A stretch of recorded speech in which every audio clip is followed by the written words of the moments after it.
Jai Gurudev. Now the remaining part of your LPG, that is the limitation and criticism, contradiction between growth and employment. मतभेद growth में, विकास में और employment. Through the GDP growth rate has increase in the reform period. जब reform period में GDP growth बढ़ रहा था, उस हिसाब से हमारा एम्प्लॉयमेंट नहीं बढ़ रहा था. ठीक है ना. Unemployment occur because public sector start retrench of worker because of their low performance and overstaffing. माने पब्लिक सेक्टर में जिन लोग एफिशिएंट नहीं थे उनको हटाया जा रहा था, बाकी ओवर स्टाफ हो जाने के कारण उसकी छटाई हो रही थी. The private sector determined employees because of modernisation and technological terminated. हाँ, एडवांस. और पब्लिक प्राइवेट सेक्टर उन्हें टर्मिनेट कर रहे थे. Private sector terminated employees because of modernisation. को आधुनिक उपकरण आ जाने से, मशीनें आ जाने से वर्कर की जरूरत कम हो रही थी, इसलिए उनको टर्मिनेट कर रहे थे, जिसलिए अनएम्प्लॉयमेंट बढ़ रहा था. एक पब्लिक सेक्टर एफिशिएंट न होने के कारण उन्हें हटा रहे थे और ओवर स्टाफ हो गया था, उसकी छटाई कर रहे थे. और दूसरा है कि प्राइवेट सेक्टर टर्मिनेट कर रहा था कि मॉडर्नाइजेशन से नए नए मशीन आ गए थे, जिसके कारण वो इनको हटा रहे थे. एडवर्स एग्रीकल्चर के ऊपर इस एलपीजी का क्या इफेक्ट पड़ा? Reforms have not been able to benefit agriculture because investment in agriculture infrastructure has been reduce in the reform period. इसलिए एग्रीकल्चर के क्षेत्र में उतना बेनिफिट नहीं हुआ, क्योंकि उस क्षेत्र में जब इंफ्रास्ट्रक्चर में उसके ऊपर जितना खर्च होता था उसको रिड्यूस कर दिया गया, कम कर दिया गया.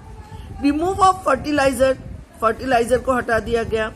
Subsidy increase the cost of production. अगर फर्टिलाइजर में सब्सिडी दी जा रही थी तो उससे कॉस्ट बढ़ रहा था, which effect the small and marginal farmer. ये छोटे किसानों के लिए लाभदायक नहीं था. Indian farmer had to face international competition. एक तो इंडियन फार्मर्स को अंतर्राष्ट्रीय प्रतियोगिता का सामना करना पड़ रहा था, बिकॉज एलपीजी पॉलिसीज के कारण क्या था, बाहरी जो वो था, encourage reduction in import duty.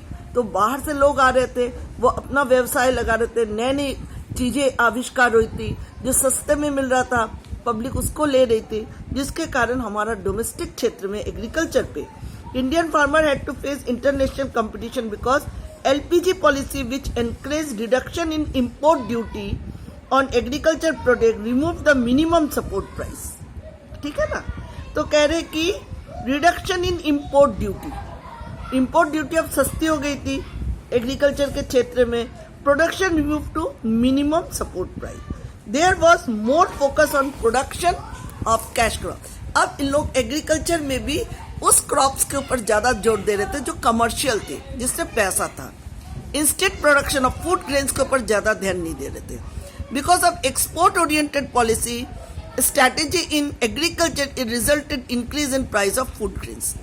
क्योंकि फूड ग्रेन्स के ऊपर ज्यादा ध्यान न देने के कारण फूड ग्रेन्स के प्राइस जो था वो बढ़ता जा रहा था. तो ये सारे डिमेरिट्स है.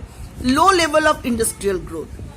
Industrial growth has also slowed down because of decreasing demand of industrial product due to cheaper import. बाहर से जो चीजें आ रही है वो सस्ती हो रही हैं, इसके कारण हम अपनी इंडस्ट्रीज के चीजों को इतना महत्व नहीं दे रहे थे. इसमें इन्वेस्टमेंट और इंफ्रास्ट्रक्चर कम हो रहा था. Due to globalisation our economic open to great flow of goods and services from developed countries. Due to globalisation our economics